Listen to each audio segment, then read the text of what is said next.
வணக்கம். டான் தமிழொலியின் இரவு நேர பிரதான செய்தி அறிக்கையோடு இணைந்திருக்கும் நான் ஜெகநாதன் சஜித். முதலில் தலைப்புச் செய்திகள்.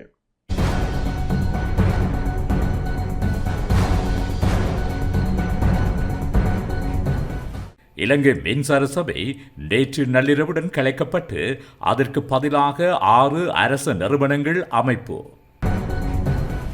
ஈரானின் புதிய உச்ச தலைவராக மோஜ்தபா கமேனி தெரிவு. போர் நிறுத்தம் என்ற பேச்சுக்கு இடமில்லை என ஈரான் அறிவிப்பு. இஸ்ரேல் மற்றும் அமெரிக்காவுக்கு ஆதரவு தெரிவித்து கொழும்பில் ஆர்ப்பாட்டம்.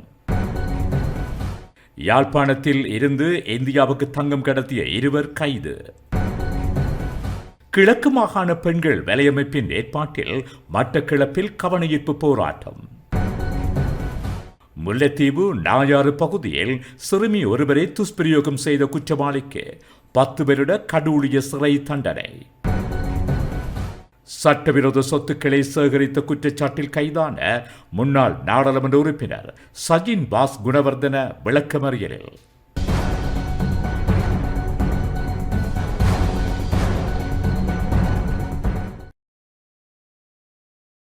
தொடர்வது முதன்மை செய்தி.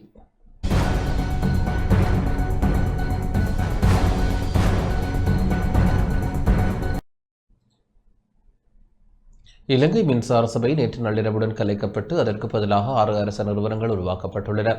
மின்சக்தி துறையில் 56 ஆண்டுகால பழமையான இலங்கை மின்சார சபை நேற்று நள்ளிரவுடன் கலைக்கப்பட்டு அதற்கு பதிலாக 6 அரச நிறுவனங்கள் உருவாக்கப்பட்டுள்ளன. 1969ஆம் ஆண்டு 17ஆம் இலக்க சட்டத்தின் கீழ் இயங்கி வந்த இலங்கை மின்சார சபை இனி மின் உற்பத்தி, மின் விநியோகம், கடத்துகை மற்றும் கட்டமைப்பு இயக்கம் என 6 தனித்தனி நிறுவனங்களாக செயற்பட உள்ளன.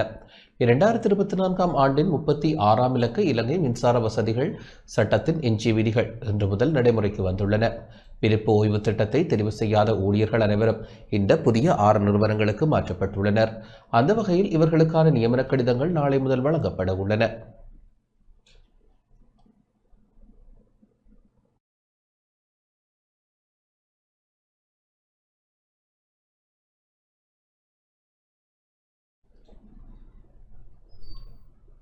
அரசாங்கம் மின்சார சபையை 6 நிறுவனங்களாக பிரித்துள்ள போதிலும் ஊழியர்களுக்கு முறையான பணி நியமன கடிதங்கள் வழங்கப்படவில்லை என ஒன்றிணைந்த மின்சார சேவை சங்கத்தின் தலைவர் SM சரித சிறி சிந்திக்க தெரிவித்துள்ளார். ஊடகங்களுக்கு கருத்து தெரிவிக்கும் போதே அவர் இதனை தெரிவித்தார். සේවකයන්ට යනේනමන් නැති කරමින් තමයි මේ ආණ්ඩුව මේ වැඩපිළිවෙල දියත් කරේ. අනුර කුමාර දිසානායක ජනාධිපතිවරයා මේ ආණ්ඩුව බාර ගන්නකොට කිව්වේ ஊழியர்கள் தாங்கள் யாருடைய கட்டுப்பாட்டின் கீழ் பணிபுரிய வேண்டும் அல்லது யாருக்கு பொறுப்பு கூற வேண்டும் என்பது தெரியாமல் குழப்பத்தில் உள்ளனர். நேற்றிரவு 12 மணி வரை மின்சார சபை ஊழியர்களாக இருந்தவர்கள் இன்று முதல் நிற்கதியான நிலையில் உணர்கின்றனர்.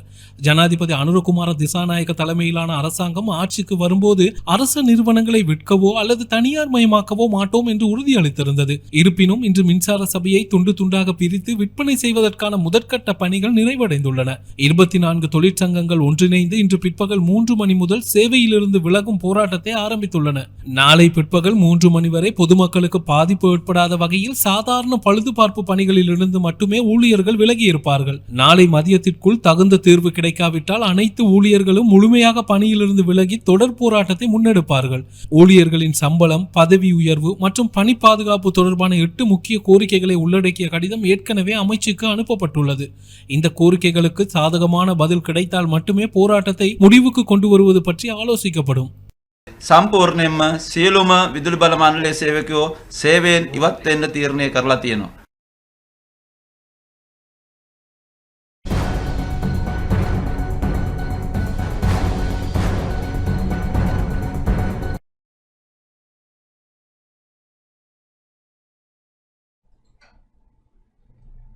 ஈரானின் புதிய உச்ச தலைவராக மோஜ்தபா கமேனி தெரிவு செய்யப்பட்டுள்ளார்.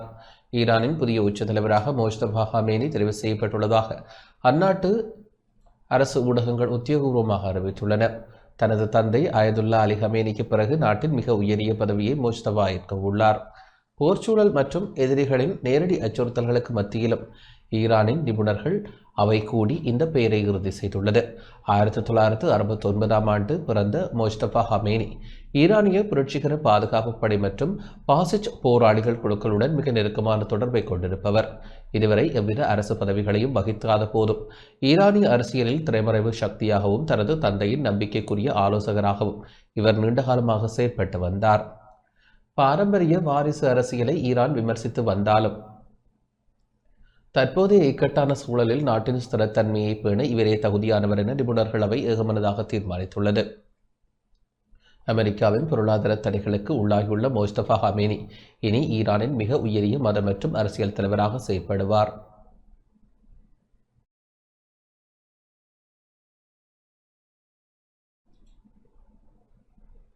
அமெரிக்காவும் இஸ்ரேலும் தாக்குதல் தொடுக்கும் வரை போர் நிறுத்தம் என்ற பேச்சுக்கே இடமில்லை என ஈரானிய வெளிவிவகார அமைச்சின் பேச்சாளர் இஸ்மாயில் பஹாயி தெரிவித்துள்ளார். 11வது நாளாக ஈரான் மீது அமெரிக்க இஸ்ரேலிய தாக்குதல் தொடர்கிறது. நாங்கள் இந்த போரை ஆரம்பிக்கவில்லை. பாதுகாப்பை தவிர வேறு எதை பற்றியும் பேச முடியாது. தற்போதைய நிலையில் ஈரான் தன்னைத்தானே பாதுகாக்கும் செயற்பாட்டில் உள்ளது. பிராந்திய பதற்ற நிலை எல்லை கடந்த சூழலில் அசர்பைஜான், துருக்கி அல்லது சைப்ரஸ் மீது ஆளில்லா விமானம் அல்லது ஏவுகணை தாக்குதலை ஈரான் மேற்கொண்டுள்ளது. நாங்கள் எந்த நாட்டின் மீதும் இராணுவ ஆக்கிரமிப்பை பிராந்தியத்தில் ஏற்படுத்தவில்லை. எங்கள் தரப்பிலிருந்து ஈரானுக்கு உள்ளேயோ அல்லது எங்கள் இராணுவ கட்டமைப்பில் இருந்தோ எவ்விதமான தாக்குதலும் மேற்கொள்ளப்படவில்லை. அசர்பைஜானின் குற்றச்சாட்டை ஈரான் மறுக்கிறது. அசர்பைஜான் ஈரானின் ஆளில்லா விமானங்கள் தக்சிவன் பகுதியில் உள்ள விமான நிலைய முனையத்தையும் பாடசாலை கட்டடத்தையும் பல பொதுமக்களையும் தாக்கியதாக குற்றம் சாட்டுகிறது என ஈரானிய வெளிவிவகார அமைச்சின் பேச்சாளர் இஸ்மாயில் பஹாயி தெரிவித்துள்ளார். இதேவேளை இஸ்ரேலை இலக்கு வைத்து கடந்த ஒரு மணித்தியாலத்திற்குள் புதிய அலை ஏவுகணை தாக்குதல்களை ஈரான் முன்னெடுத்துள்ளதாக அந்நாட்டு ஊடகங்கள் செய்தி வெளியிட்டுள்ளன. எனினும் தற்போது இந்த தாக்குதல்கள் முடிவிற்கு வந்துள்ளதாக இஸ்ரேல் பாதுகாப்பு தரப்பினர் தெரிவித்துள்ளனர். இந்த தாக்குதல் இஸ்ரேலின் 3 இடங்களில் விழுந்துள்ளன. இதனால் கட்டார் அரசாங்கம் தனது நாட்டு மக்களுக்கு அவசர பாதுகாப்பு எச்சரிக்கையை விடுத்துள்ளது. இந்த நிலையில் மசகு எண்ணெய் தொடர்பில் அமெரிக்க ஜனாதிபதி டொனால்ட் ட்ரம்ப் தனது சமூக வலைதள பக்கத்தில் பதிவொன்றை வெளியிட்டுள்ளார். ஈரானின் அணு ஆயுத அச்சுறுத்தலை அகற்ற மசகு எண்ணெய் விலை உயர்வு மிகச் சிறியது. இதன் மூலம் அணு ஆயுத அச்சுறுத்தல் முடிவிற்கு வந்தது. இந்த குறுகிய கால எண்ணெய் விலை உலகின் அமைதி பாதுகாப்புக்கு செலுத்தும் மிகச்சிறிய விலையாகும். இந்தியா சந்தித்து வரும் அழுத்தத்தை குறைக்கவே ரஷ்யாவிடமிருந்து மசகு எண்ணெய் வாங்குவதற்கு விலக்கு அளித்தேன் என அமெரிக்க ஜனாதிபதி டொனால்ட் ட்ரம்ப் குறிப்பிட்டுள்ளார்.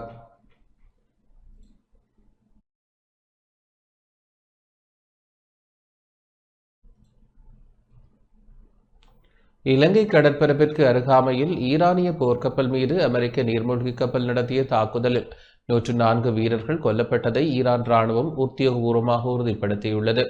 இந்திய பெருங்கடலில் பயணித்துக் கொண்டிருந்த IRIS டெனா என்ற ஈரானிய போர்க்கப்பல் கடந்த மார்ச் 4ஆம் தேதி அமெரிக்க நீர்மூழ்கி கப்பலால் ஏவப்பட்ட சார்பிகோ ரக ஏவுகணை மூலம் தாக்கி மூழ்கடிக்கப்பட்டது.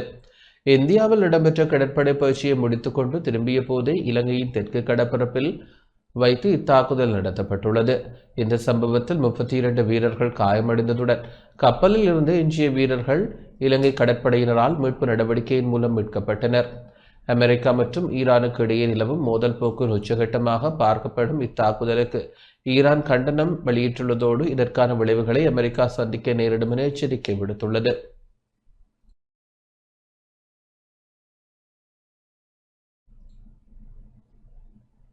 மத்திய கிழக்கில் தீவிரமடைந்து வரும் இராணுவ மோதல்களின் எதிரொலியாக சர்வதேச சந்தையில் கச்சா எண்ணெய் விலை 2022ஆம் ஆண்டிற்கு பின் முதன்முறையாக $100 கடந்துள்ளது. உலகளாவிய எண்ணெய் விநியோகத்தில் நாளொன்றுக்கு சுமார் 20 மில்லியன் பேரல்கள் வரை பாதிப்பு ஏற்பட்டுள்ளது இந்த விலை உயர்வுக்கு முக்கிய காரணமாக கருதப்படுகிறது. ஆசிய பசிபிக் சந்தையில் வாரத்தின் தொடக்கத்திலேயே பிரெண்ட் கச்சா எண்ணெயின் விலை 12.2% அதிகரித்து ஒரு பேரல் $104 பதிவாகியுள்ளது. ரஷ்யா உக்ரைன் போருக்கு பின்னர் சர்வதேச சந்தையில் எண்ணெய் விலை இந்த உச்சத்தை தொட்டிருப்பது உலக பொருளாதாரத்தில் பெரும் தாக்கத்தை ஏற்படுத்தும் என எதிர்பார்க்கப்படுகின்றது.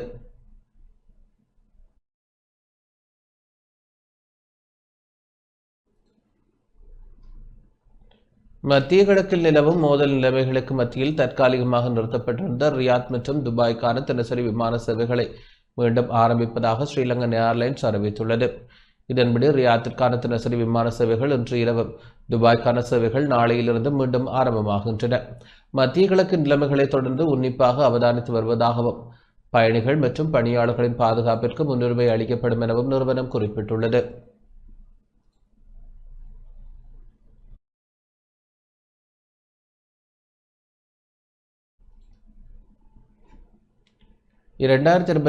ஆண்டின் முதல் 2 மாதங்களில் சாதனை அளவிலான சுற்றுலா பயணிகளின் வருகையை பதிவு செய்த இலங்கை மார்ச் மாத தொடக்கத்தில் ஒரு பின்னடைவை சந்தித்துள்ளது.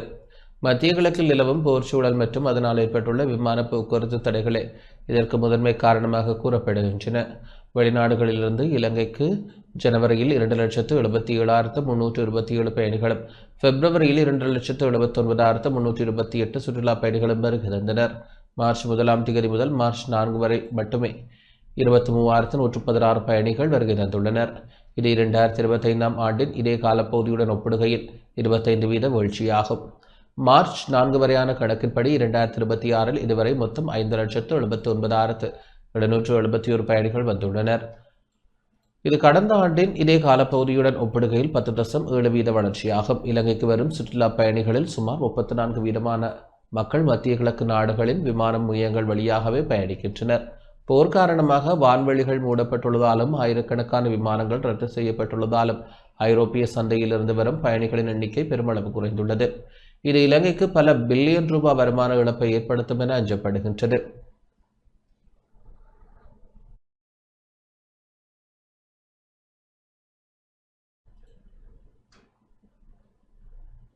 இஸ்ரேல் மற்றும் அமெரிக்காவிற்கு ஆதரவு தெரிவித்து சீலரத்ன தேரர் ஆர்ப்பாட்டம் நடத்தியுள்ளார். ஈரான் மற்றும் இஸ்ரேல் இடையிலான போரில் இஸ்ரேலுக்கு தங்களது பூரண ஆதரவை தெரிவிப்பதாக ஜனசத பெரமுன கட்சியின் தலைவர் பத்ரமுல்ல சீலரத்ன தேரர் தெரிவித்துள்ளார். அமெரிக்க தூதரகத்தின் முன் இடம்பெற்ற ஆர்ப்பாட்டத்தை தொடர்ந்து ஊடகங்களுக்கு கருத்து தெரிவிக்கும் போதே அவர் இதனை குறிப்பிட்டார்.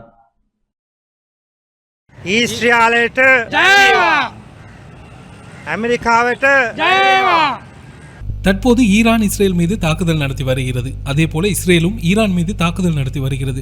ஒரு விடயத்தை நினைவில் கொள்ளுங்கள், இஸ்ரேலுக்கு அமெரிக்கா பூரண ஆதரவை வழங்கி வருகிறது. அதே போல இலங்கைக்கும் இஸ்ரேல் பல்வேறு உதவிகளை செய்துள்ளது.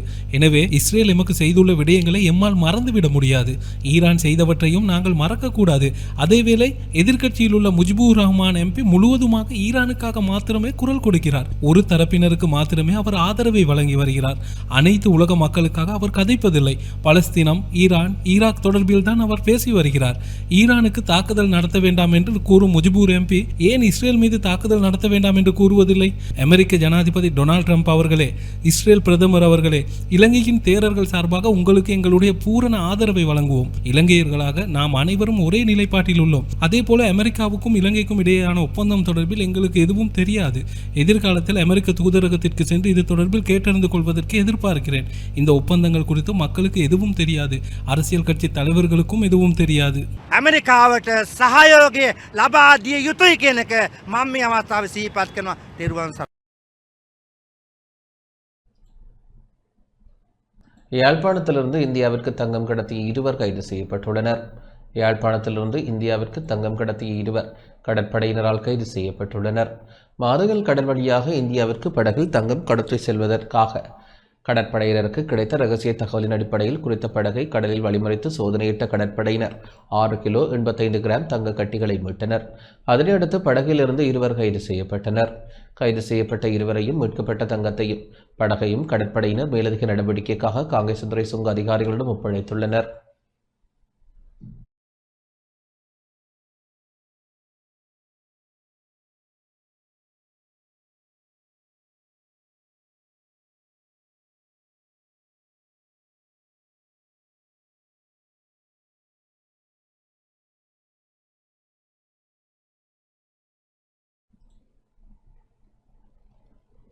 கிழக்கு மாகாண பெண்கள் வலையமைப்பின் அனர்த்த முகாமைத்துவ பெண்கள் கட்டமைப்பின் ஏற்பாட்டில் மட்டக்களப்பில் கவனஈர்ப்பு போராட்டம் இடம்பெற்றது. யுத்தத்தினால் பாதிக்கப்பட்டு அதன் வலியை உணர்ந்த சமூகம் என்ற அடிப்படையில் உலகளாவிய ரீதியில் முன்னெடுக்கப்பட்டு வரும் யுத்த நிலைக்கு முடிவு கொண்டு வரப்பட்டு சமாதானமும் நீதியும் நிலைநிறுத்தப்பட வேண்டும் என மட்டக்களப்பில் வலியுறுத்தப்பட்டது. சர்வதேச மகளிர் தினத்தை ஒட்டி கிழக்கு மாகாண பெண்கள் வலையமைப்பின் அனர்த்த முகாமைத்துவ பெண்கள் கூட்டமைப்பின் ஏற்பாட்டில் கவனஈர்ப்பு ஊர்வலமும் கையெழுத்து போராட்டமும் இன்று மட்டக்களப்பில் இடம்பெற்றது. இலங்கையில் பெண்களின் உரிமையில் நிலைநாட்டும் வகையில் 2024ஆம் ஆண்டு உருவாக்கப்பட்ட சுயாதீன தேசிய பெண்கள் ஆணைக்குழு உடனடியாக செயற்பட வேண்டும் என்பதை வலியுறுத்தும் வகையில் இந்த போராட்டம் முன்னெடுக்கப்பட்டது. அரத்த முகாமைத்துவ பெண்கள் கட்டமைப்பின் நிர்வாகத்தினர், பெண் செயற்பாட்டாளர்கள் என பல்வேறு தரப்பினரும் கலந்து கொண்டனர். கல்லடி பாலத்திற்கு அருகிலிருந்து பல்வேறு கோரிக்கைகள் அடங்கிய பதாதைகளை ஏந்தியவாறு மட்டக்களப்பு நகரின் காந்தி பூங்கா வரையில் கவனஈர்ப்பு ஊர்வலம் இடம்பெற்றது. இலங்கையில் பெண்களின் உரிமையை நிலைநாட்டும் வகையில் 2024ஆம் ஆண்டு உருவாக்கப்பட்டுள்ள சுயாதீன தேசிய பெண்கள் ஆணைக்குழு இதுவரையில் சரியாக இயங்காத நிலையில் உள்ளதால் அதனை சரியான முறையில் இயங்க செய்வதற்கு அரசாங்கத்தினை வலியுறுத்தும் வகையில் மகஜொன்றை வழங்கும் வகையில் கையெழுத்து போராட்டம் முன்னெடுக்கப்பட்டது. சுயாதீன தேசிய பெண்கள் ஆணைக்குழுவிற்கு ஆணையாளர்கள் நியமிக்கப்பட்டுள்ள போதிலும் அரசாங்க ஆணைக்குழுவினை இயக்குவதற்கான முன்னுரிமை அடிப்படையிலான செயற்பாடுகளை முன்னெடுக்க வேண்டும் என இதன்போது வலியுறுத்தப்பட்டது. விசேடமாக இன்று நாங்கள் 1800க்கும் மேற்பட்ட கையெழுத்துக்களை பெற்று ஒரு கையெழுத்து போராட்டமாக இந்த நிகழ்வை செய்து கொண்டிருக்கிறோம். காரணம், தேசிய மட்டத்தில் பெண்கள் ஆணைக்குழு என்பது பேரளவில் மாத்திரமே இயங்கி வருகிறது. அதனுடைய சேவை என்பது தேசிய மட்டத்திலும் இல்லை, கிராம மட்டத்திலும் இல்லை. இன்றைய நாளில் நாங்கள் உன்னிப்பாக என்ன விடயத்தை இங்கு வேண்டுகோளாக வைக்கிறோம் என்றால், இந்த பெண்கள் ஆணைக்குழுவானது ஒவ்வொரு பெண்களுக்கும் அந்த சேவைகளை அணுகிறதுக்கும் அவங்களுக்கூடாக சேவைகளை பெற்றுக்கொள்கிறதுக்கும் ஒரு இருவழி போக்காக அவங்க ஒரு ஆக்டிவான பெண்கள் ஆணைக்குழுவாக இயங்க வேண்டும் என்பதை இந்த இடத்தில் நான் வலியுறுத்தி கூறுகின்றேன். பெண்களாகிய நாங்கள் தொடர்ந்தும் பிரச்சனைகளுக்கு உள்ளாக்கி கொண்டிருக்கின்றோம். அதற்காக நாங்கள் ஒரு நியாயமான ஒரு பொறிமுறையை ஏற்படுத்துவதாயின் இந்த பெண்கள் ஆணைக்குழு எங்களுக்கு மிகவும் முக்கியம் என்பதை வலியுறுத்துவதற்காகவே நாங்கள் இவ்விடத்தில் கூடியிருக்கின்றோம்.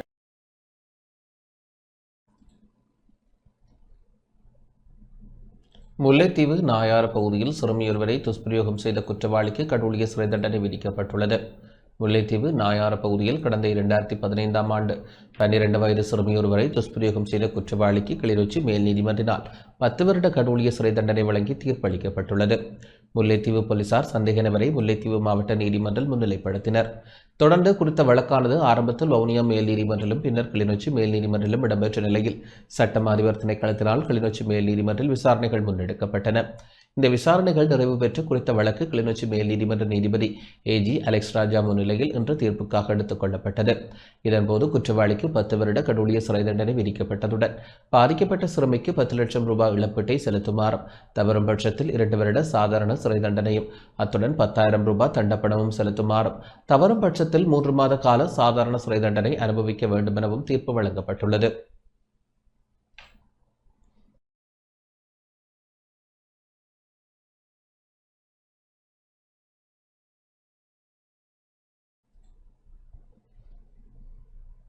மாத்தளை இந்து தேசிய பாடசாலை மைதானத்திற்கு மின் விளக்குகள் பொருத்தப்பட்டன. மாத்தளை மாவட்டம் மாத்தளை இந்து தேசிய பாடசாலையின் மைதானத்திற்கு 14 மில்லியன் ரூபாய் செலவில் மின் விளக்குகள் பொருத்தப்பட்டு மாணவர்களின் பாவனைக்காக கையளிக்கும் நிகழ்வு பாடசாலை பிரதான மண்டபத்தில் இடம்பெற்றது. ரோட்டரி கழகத்தின் 50வது ஆண்டு நிறைவை முன்னிட்டு இத்திட்டம் முன்னெடுக்கப்பட்டது. பாடசாலை அதிபர் பாலசுப்ரமணியம் தலைமையில் நிகழ்வு இடம்பெற்றது. பேரிடரால் பாதிக்கப்பட்ட மக்களுக்கான நிவாரணங்கள் வழங்கும் நடவடிக்கைகள் முன்னெடுக்கப்பட்டு வருவதாக இலங்கை மற்றும் மாலத்தீவுக்கான ரொட்டரி கழக தலைவர் மாவட்ட ரொட்டரி ஆளுநர் டெல்வின் பெரேரா தெரிவித்தார்.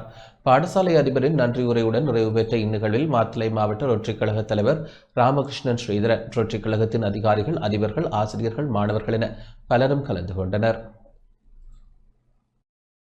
அதே நேரத்தில் ரொட்டரி கழகத்தின் மூலமாக தித்தா புயலுக்கு நிறைய உதவிகளை நாங்கள் ஆரம்பித்து செய்து கொண்டிருக்கிறோம்.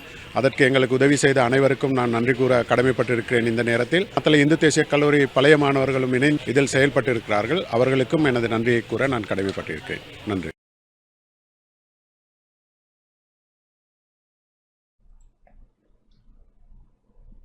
பொர்லஸ்கமுவ நகரசபையின் கிராமத்திற்கு ஒரு வாரம் திட்டம் இன்று ஆரம்பமானது.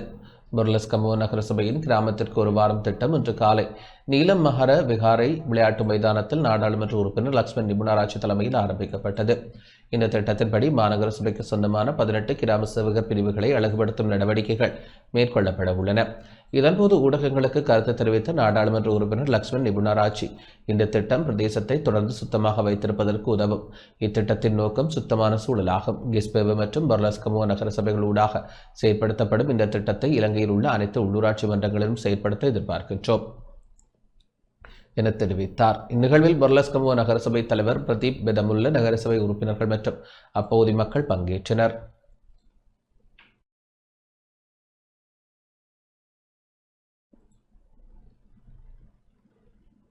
ஆசிய அபிவிருத்தி வங்கியின் விசேட அழைப்பின் பேரில் சர்வதேச மகளிர் தின நிகழ்வுகளில் பங்கேற்பதற்காக பிரதமர் கலாநிதி ஹரணி அமரசூரிய பிலிப்பைன்ஸ் சென்றடைந்தார்.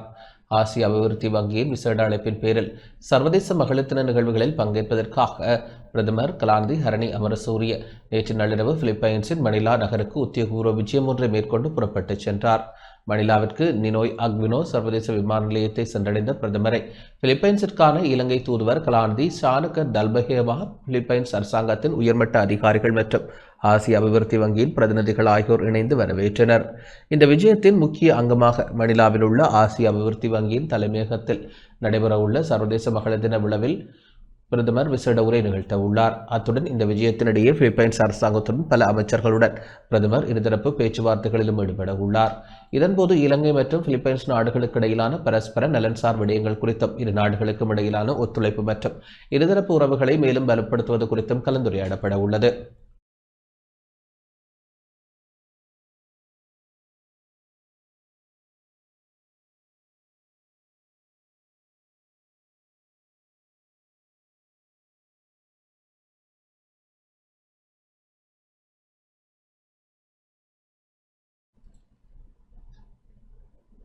சட்டவிரோத சொத்துக்களை சேகரித்த குற்றச்சாட்டில் கைது செய்யப்பட்ட முன்னாள் நாடாளுமன்ற உறுப்பினர் சஜின்பாஸ் குணவர்த்தன விளக்கமறியலில் வைக்கப்பட்டுள்ளார். சட்டவிரோத சொத்துக்களை சேகரித்த குற்றச்சாட்டில் லஞ்ச ஒழிப்பு ஆணைக்குழு அதிகாரிகளால் கைது செய்யப்பட்ட முன்னாள் நாடாளுமன்ற உறுப்பினர் சஜின்பாஸ் குணவர்த்தன விளக்கமறியலில் வைக்கப்பட்டுள்ளார். சட்டவிரோதமாக சுமார் 243.8 மில்லியன் ரூபாய் பெறுமதியான சொத்துக்களை ஈட்டியமை தொடர்பில் சஜின்பாஸ் குணவர்த்தன இன்று லஞ்ச ஒழிப்பு ஆணைக்குழு அதிகாரிகளால் கைது செய்யப்பட்டார். இன்று காலை லஞ்ச ஊழல் ஒழிப்பு ஆணைக்குழுவில் வாக்குமூலம் வழங்கச் சென்ற வேளை கைது நடவடிக்கை முன்னெடுக்கப்பட்டது. சட்டவிரோத சொத்துக்களை ஈட்டியமை தொடர்பில் வாக்குமூலம் வழங்க அவர் அழைக்கப்பட்டிருந்ததுடன் அவரிடம் நடத்தப்பட்ட விசாரணைகளை தொடர்ந்து அதிகாரிகளால் கைது செய்யப்பட்டார். அதன் பின்னர் கொழும்பு பிரதான நீதிவான் நீதிமன்றில் முன்னிலைப்படுத்தப்பட்ட வேளை அவரை எதிர்வரும் 24ஆம் தேதி வரை விளக்கமறியலில் வைக்குமாறு நீதிவான் உத்தரவிட்டார்.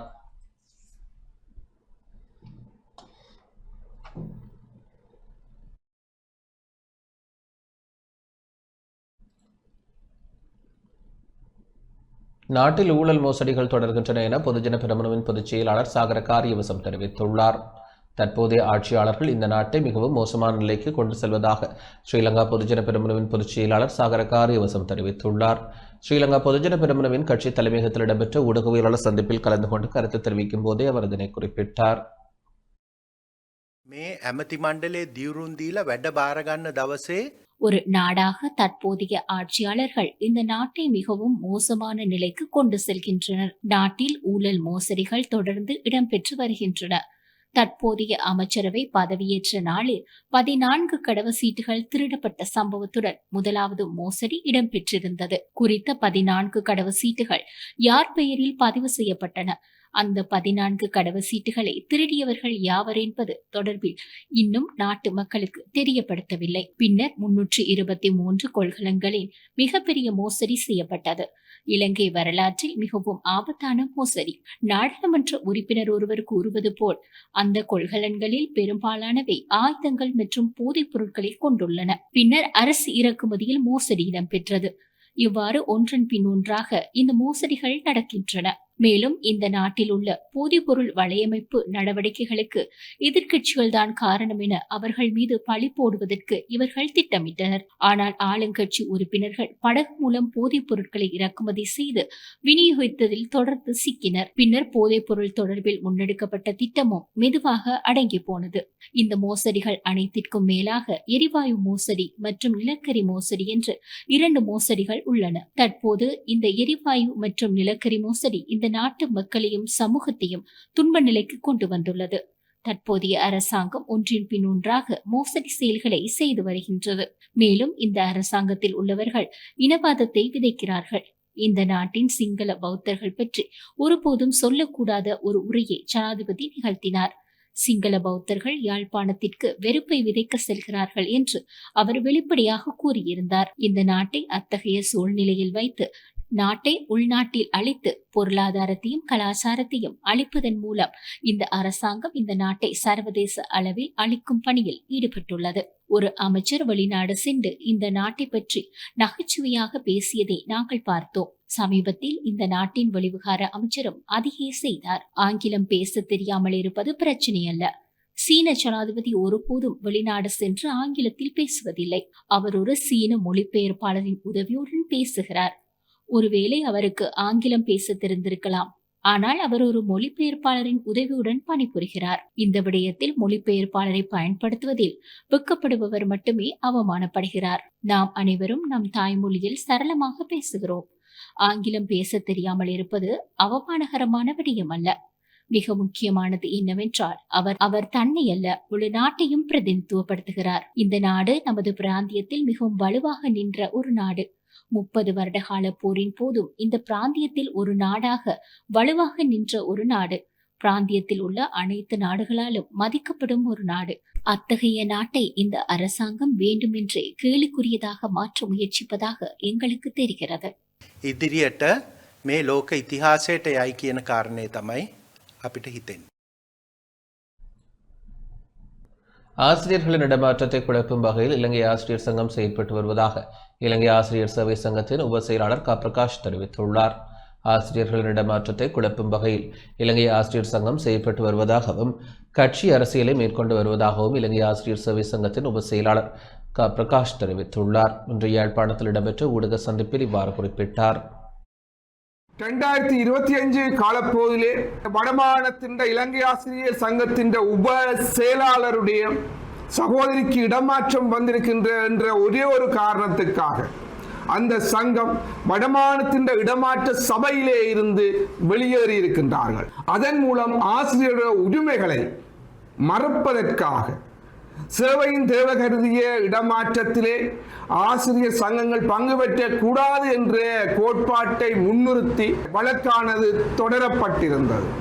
அதிலே இருக்கிற குறைபாடுகள் காரணமாக மாகாண கல்வி பணிமனை அந்த இடமாற்றத்தை வித்ட்ரோ பண்ணி தற்போது எந்த ஆசிரியர் சங்கங்களுடைய பங்கு பெற்றுதலும் அற்று அந்த இடமாற்றத்தினை மேற்கொண்டிருந்தார்கள். அப்போது நாங்கள் மாகாண கல்வி பணிப்பாளருடன் தொடர்பு கொண்டு கேட்டபோது குறித்த ஒரு சங்கம் இந்த சேவையின் தேவை கருதிய இடமாற்றத்திலே ஆசிரியர் சங்கங்கள் பங்கு பற்றியது பிழை என்று நீதிமன்றத்தை நாடியதன் காரணமாக இந்த முறை நாங்கள் உங்களை உள்வாங்க மாட்டோம் என்று தற்போது இடமாற்றமானது வழங்கப்பட்டு கொண்டு இருந்தது.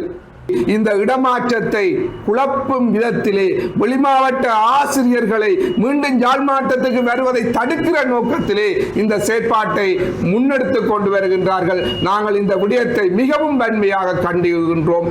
ஆசிரியர்களுடைய உரிமையிலே உங்களுடைய அரசியல் நிகழ்ச்சிகளை கொண்டு பூத்தாதிகள் சைக்கிள் கட்சியைச் சேர்ந்த உறுப்பினர் அவர்களே, நீங்கள் அரசியல் ரீதியாக பார்க்காதீர்கள், ஆசிரியர்களை ஆசிரியர்களாக பாருங்கள். ஒழுங்குமுறையான கட்டுப்பாட்டினூடாக இந்த ஆசிய இடமாற்றங்களை கொண்டு செல்வதனூடாக எங்களோட வடமான கல்வியை முன்னெடுத்து செல்லலாம் என கூறுகின்றேன். இந்த முறை எந்த ஒரு தொழிற்சங்கங்களும் இடமாற்ற பட்டியல் தயாரிக்கும் போது அழைக்கப்படவில்லை. ஆசிரியர்களை உங்களுடைய உரிமையை பெற்றுக் கொடுப்பதற்காக நாங்கள் இலங்கை ஆசிரியர் சேவை சங்கம் என்ற ரீதியிலே எம்மாலான சகல முயற்சிகளையும் செய்வோம். இந்த வடமாகாணமானது கல்வியிலே மேம்பாடு அடைந்து உயர்ச்சி நிலை அடைய வேண்டுமாக இருந்தால் நாங்கள் அனைத்து வலயங்களிலும் இந்த இடமாற்றத்தை கொள்கையை பின்பற்ற வேண்டும்.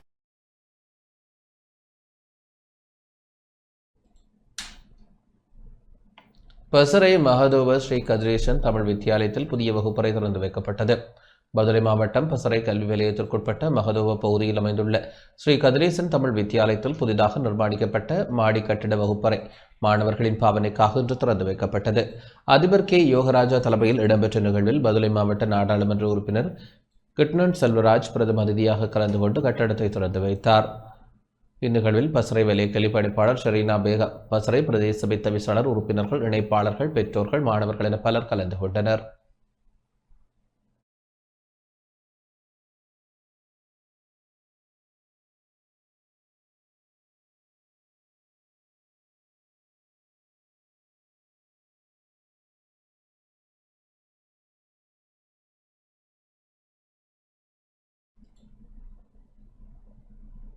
மட்டக்களப்பு மண்முனை வடக்கு பிரதேச செயலகத்தில் மகளிர் தினத்தையொட்டி சிறுதொழில் முயற்சியாளர்களின் விற்பனை கண்காட்சி ஏற்பாடு செய்யப்பட்டது.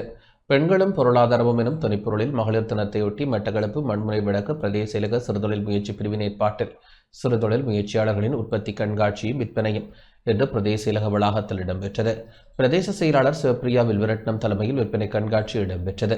பிரதேச செயலக பிரிவிற்குட்பட்ட சிறுதொழில் முயற்சியாளர்களால் உற்பத்தி செய்யப்பட்ட உற்பத்தி பொருட்கள் காட்சிப்படுத்தப்பட்டிருந்தன. நிகழ்வில் உதவி பிரதேச செயலாளர்களான சுபா சுதாகரன், லட்சணியா பிரசாந்தன், பிரதேச திட்டமிடல் பணிப்பாளர், கணக்காளர், சமர்த்தி பிரிவு அதிகாரிகள், சிறுதொழில் முயற்சி அபிவிருத்தி பிரிவு உத்தியோகத்தர்கள் என பலர் கலந்து கொண்டனர். 2026ஆம் ஆண்டு சர்வதேச மகளிர் தினத்தை முன்னிட்டு மண்முனை வடக்கு பிரதேச செயலகத்திலே இன்றைய தினம் பெண்களும் பொருளாதாரமும் என்கின்ற தொனிப்பொருளின் கீழே பெண் முயற்சியாளர்களினுடைய பொருட்களினுடைய கண்காட்சியும் மற்றும் விற்பனையுமான ஒரு நிகழ்வு ஏற்பாடு செய்யப்பட்டிருக்கின்றது. இந்த நிகழ்விலே 30க்கும் மேற்பட்ட பெண் முயற்சியாளர்கள் பல்வேறு தங்களுடைய பொருட்களை காட்சிப்படுத்தி இருக்கின்றார்கள், விற்பனை செய்வதற்கு நடவடிக்கை எடுத்திருக்கின்றார்கள். எங்களுடைய நாட்டை பொறுத்தவரைக்கும் பொருளாதாரத்திலே பெண்களினுடைய வகிபாகம் என்பது மிகவும் அதிகமாக இருக்கின்றது. எங்களுடைய மண்முனை வடக்கு பிரதேச செயலக பிரிவை பொறுத்தவரைக்கும் சர்வதேச ரீதியாக தங்களுடைய பொருட்களை கொண்டு செல்லக்கூடிய அளவுக்கு தங்களுடைய பொருட்களினுடைய தரத்தை உயர்த்துகின்றவர்களாக எங்களுடைய பெண் முயற்சியாளர்கள் இருக்கின்றார்கள். அவர்களுக்கான ஒரு களமாக இது வடிவமைக்கப்பட்டு வழங்கப்பட்டிருக்கின்றது.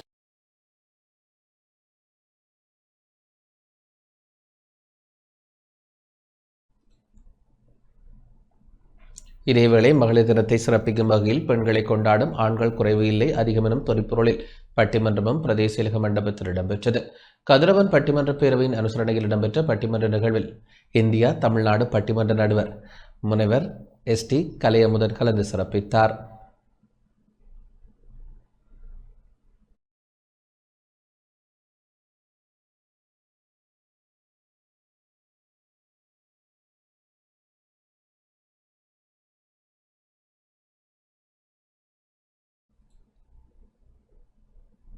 நுவரெலியா ஹேட்டன் அல்த்கம காட்டுப்பகுதியில் ஏற்பட்ட தீப்பரவல் இன்று காலை வரை நீடித்தது. நுவரெலியா மாவட்டம் டிக்கோயா பிரதான வீதியில் உள்ள அல்த்கம காட்டுப்பகுதியில் நேற்றிரவு ஏற்பட்ட தீப்பரவல் இன்று காலை 9 மணி வரை நீடித்துள்ளதுடன் பிரதான வீதிக்கு அண்மித்த பகுதி வரை பரவியுள்ளதாக பிரதேசவாசிகள் தெரிவித்துள்ளனர். இந்நிலையில் வறட்சியான காலநிலையுடன் காற்று வேகமாக வீசுவதால் கட்டுப்படுத்த முடியாத அளவிற்கு தீ வேகமாக பரவி வருவதாகவும் பிரதேசவாசிகள் தெரிவித்தனர். இவ்வாறு தீ வைக்கப்படுவதால் நீரூற்றுக்கள் அற்றுப்போய் பாரிய குடிநீர் பிரச்சினை ஏற்படுவதற்கான வாய்ப்பு ஏற்பட்டுள்ளது. இதேவேளை நுவரெலியா மாவட்டத்திற்குட்பட்ட பல பகுதிகளில் குறிப்பாக மலையக பகுதிகளில் இனம் தெரியாத விஷமிகளால் தீ வைக்கும் சம்பவங்கள் தொடர்ச்சியாக இடம்பெற்று வருகின்ற நிலையில் இது தொடர்பில் உரிய நடவடிக்கை எடுக்க வேண்டும் என பிரதேச மக்கள் கோரிக்கை விடுத்துள்ளனர்.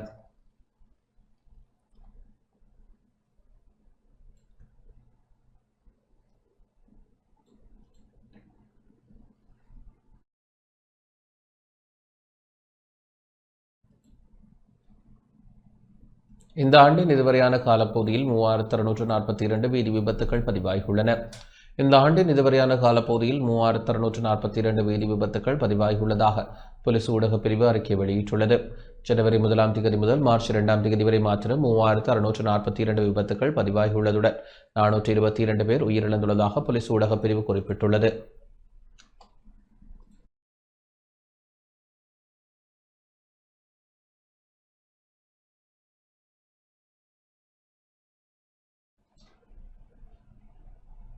உணவு பாதுகாப்பு உறுதிப்படுத்தப்படும் என அமைச்சர் KD லால்காந்த தெரிவித்துள்ளார். நாட்டை பால் உற்பத்தியில் தன்னிறைவு பெறச் செய்வதே அரசாங்கத்தின் பிரதான இலக்காகும் என கமத்தொழில், கால்நடை வளங்கள், காணி மற்றும் நீர்ப்பாசன அமைச்சர் KD லால்காந்த அறிவித்துள்ளார். ஊடகங்களுக்கு கருத்து தெரிவிக்கும் போதே அவர் இதனை குறிப்பிட்டார். කිරි නිෂ්පාදනය ඉහළට ගන්න එක. ඒකෙදි අපිට ජාතික වශයෙන් ගත්තම අපි 40%ක විතර இலங்கையின் பால் தேவையில் தற்பொழுது 40% மாத்திரமே உள்நாட்டில் உற்பத்தி செய்யப்படுகிறது. எஞ்சிய 60%ற்கான தேவையை பூர்த்தி செய்து நாட்டை பால் உற்பத்தியில் தன்னிறைவு பெற செய்வதே அரசாங்கத்தின் பிரதான இலக்காகும். இதற்காக அரசு மற்றும் தனியார் துறைகள் இணைந்து செயற்பட வேண்டியது அவசியமாகும். அம்பேவள நிறுவனம் அரசாங்கத்திடம் இருந்த காலத்தை விட தற்பொழுது தனியார் துறையின் கீழ் தெற்காசியாவிலேயே ஒரு முன்மாதிரியான பண்ணையாக வளர்ச்சி பெற்றுள்ளது. தெரிவு செய்யப்பட்ட பால் பண்ணையாளர்களுக்கு இலவசமாக விலங்குகளை வழங்குவதற்கும் அவர்களுக்கு தேவையான வழிகாட்டல்களை வழங்குவதற்கும் பெறுவதற்கும் அந்நிறுவனம் எடுத்துள்ள முயற்சியை பாராட்டுகிறேன். பால் பண்ணையாளர்களின் வாழ்வாதாரம் மேம்படுத்தப்படாவிட்டால் அவர்களை தொழிலிலிருந்து விலக்கும் அபாயம் உள்ளது. பண்ணையாளர்களை ஊக்குவிக்கும் வகையில் மில்கோ நிறுவனம் ஈட்டிய லாபத்தை பண்ணையாளர்களுக்கு பகிர்ந்தளித்து ஊழியர்களுக்கு 75,000 ரூபாய் போனஸ் வழங்கப்பட்டுள்ளது. உலகில் நிலவும் போர் சூழலால் எரிபொருள், உரம் மற்றும் உணவுப் பொருட்களின் விலைகள் உயர்ந்து வருகின்றன. இத்தகைய சூழலில் நாட்டின் உணவு பாதுகாப்பை உறுதிப்படுத்துவது மிக முக்கியமானது. இது தொடர்பாக திட்டங்கள் அமைச்சரவையில் தொடர்ச்சியாக கலந்துரையாடப்படுகிறது. நாட்டின் பொருளாதாரத்தை வலுப்படுத்தவும் மக்களுக்கு தேவையான ஊட்டச்சத்தை பெற்றுக் கொடுக்கவும் பால் உற்பத்தி துறையில் ஒரு பாரிய மாற்றத்தை ஏற்படுத்த நாங்கள் அர்ப்பணிப்புடன் செயற்பட்டு வருகின்றோம். රජයේ විදියට අපේ ස්තුතිය ප්‍රණාමය පළ කරමින් මගේ වචන කිහිපය අවසන් කරනවා.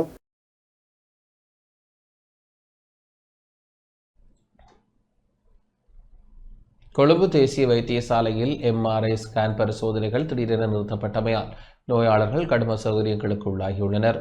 கொழும்பு தேசிய வைத்தியசாலையில் வெளிநோயாளர் பிரிவில் முன்னெடுக்கப்பட்டு வந்த எம்ஆர்ஐ ஸ்கேன் பரிசோதனைகள் திடீரென நிறுத்தப்பட்டமையால் நோயாளிகள் கடும் அசௌகரியங்களுக்கு உள்ளாகியுள்ளனர். விசேட வைத்திய நிபுணர் ஒருவரின் முறையற்ற தலையீடுகள் காரணமாகவே கடந்த மார்ச் 3ஆம் தேதி முதல் இந்த சேவை இடைநிறுத்தப்பட்டுள்ளதாக குற்றச்சாட்டுகள் எழுந்துள்ளன. விபத்துகளில் காயமடைந்தவர்கள் மற்றும் நரம்பியல் அறுவை சிகிச்சைக்காக காத்திருக்கும் நோயாளர்கள் இதனால் கடுமையாக பாதிக்கப்பட்டுள்ளதோடு தனியார் முறையில் 30,000 முதல் 1,20,000 ரூபாய் வரை செலவிட்டு இந்த பரிசோதனைகளை மேற்கொள்ள வேண்டிய நிலைக்கு தள்ளப்பட்டுள்ளனர். இயந்திரம் பழுதடைந்துள்ளதாக கூறி நோயாளர்கள் திருப்பி அனுப்பப்பட்ட போதிலும் உண்மை நிலை அதுவல்ல என வைத்தியசாலை தகவல்கள் தெரிவிக்கின்றன.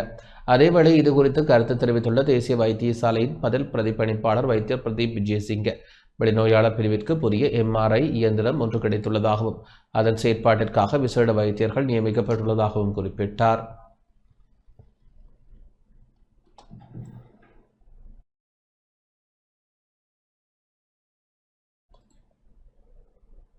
அம்பாறை நிந்தவூர் பிரதேச சபை புதிய தவிசாளராக சட்டத்தரணி ரியாஸ் ஆதம் தெரிவு செய்யப்பட்டார்.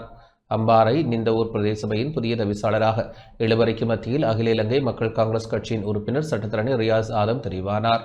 நிந்தவூர் பிரதேச சபை புதிய தவிசாளர் தெரிவிற்கான கூட்டம் கிழக்கு மாகாண உள்ளூராட்சி ஆணையாளர் AL அஸ்மி தலைமையில் இன்று இடம்பெற்றது.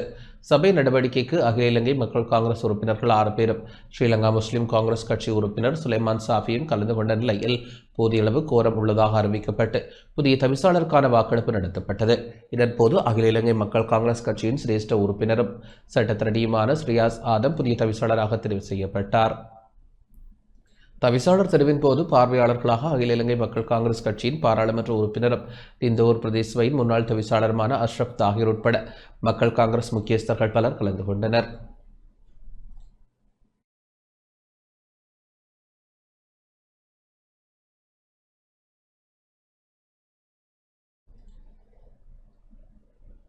சர்வதேச மகளிர் தினத்தை முன்னிட்டு மகளிர் தின நிகழ்வு ரத்தோட்டை பிரதேச சபை மண்டபத்தில் இடம்பெற்றது.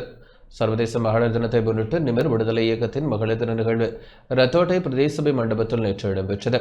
அனர்த்தத்தினால் உயிரிழந்த உறவுகளுக்கு 1 நிமிட மௌன அஞ்சலி செலுத்தப்பட்டதன் பின்னர் நிகழ்வுகள் ஆரம்பமாகின. இந்நிகழ்வில் அண்மையில் டிட்வா அனர்த்தத்தில் பாதிக்கப்பட்ட பெண்களின் பிரச்சினைகள் இனங்காணப்பட்டதுடன் பெண்கள் ஆரம்ப காலத்தில் எதிர்கொண்ட பிரச்சினைகள் தொடர்பில் உரையாடப்பட்டது. எதிர்காலத்தில் அப்பிரச்சினைகளை எவ்வாறு எதிர்கொள்ள வேண்டும் என சிறப்பு ஆய்வுகள் மேற்கொள்ளப்பட்டது. நிமிர் விடுதலை இயக்கத்தின் செயலாளர் திருமதி மோகனா தர்ஷினி தலைமையில் இடம்பெற்ற இந்நிகழ்வில் பங்கு பெற்றிய பெண்கள் சிலர் தமது கருத்துக்களை முன்வைத்தனர்.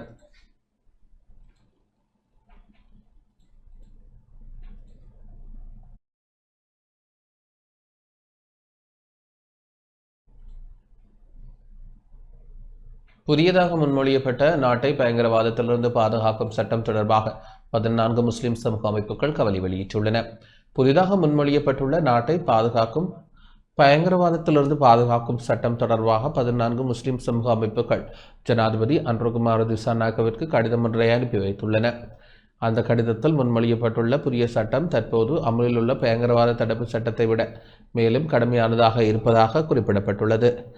தேர்தல் அறிக்கையில் அந்த சட்டத்தை மாற்று சட்டமின்றி முழுமையாக ரத்து செய்வதாக ஆட்சியில் உள்ள தேசிய மக்கள் சக்தி வாக்குறுதி அளித்திருந்ததாகவும் அமைப்புகள் நினைவூட்டியுள்ளன. பொருளாதார நெருக்கடி, காலநிலை பேரழிவு மற்றும் இன மத பதற்றங்களிலிருந்து மீள முயற்சித்து வரும் நிலையில் இத்தகைய சட்டம் அறிமுகப்படுத்தப்படுவது இலங்கையின் சர்வதேச புகழுக்கு பாதிப்பை ஏற்படுத்தும் எனவும் வெளிநாட்டு முதலீடு மற்றும் சுற்றுலா தேசிய ஒற்றுமைக்கும் பாதிப்பும் ஏற்படும் எனவும் எச்சரிக்கை விடுக்கப்பட்டுள்ளது. மேலும் புதிய சட்டத்தின் கீழ் பொது போராட்டங்களே சட்ட பயங்கரவாத செயல்களாக கருதப்படும் அபாயம் இருப்பதாகவும் சந்தேக நபர்களை நீண்டகாலம் காவலில் வைக்கும் அதிகாரம் அதிகரிக்கப்படுவதாகவும் ஊடகங்கள் மற்றும் சமூக அமைப்புகளுக்கு கட்டுப்பாடுகள் விதிக்கப்படக்கூடும் எனவும் அமைப்புகள் சுட்டிக்காட்டியுள்ளன. எனவே தேசிய நலனை கருத்தில் கொண்டு தற்போதைய பயங்கரவாத எதிர்ப்பு சட்டத்தை ரத்து செய்து புதிய சட்டத்தையும் கைவிடுமாறு அமைப்புகள் அரசாங்கத்திடம் கோரிக்கை விடுத்துள்ளன.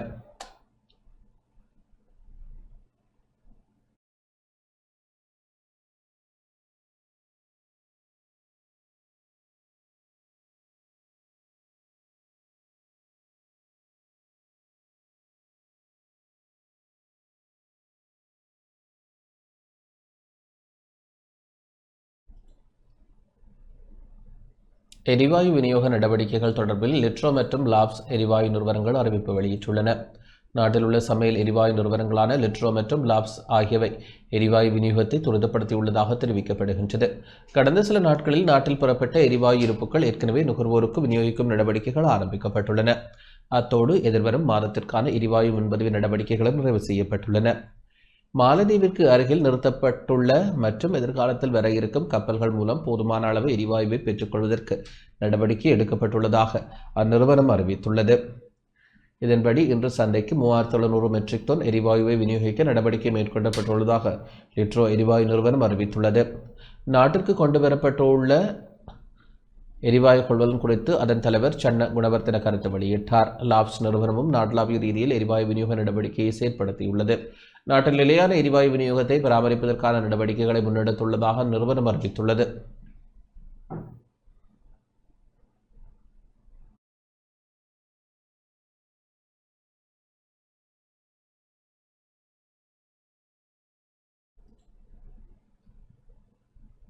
இத்துடன் இந்த செய்திகள் நிறைவடைகின்றன. வணக்கம்.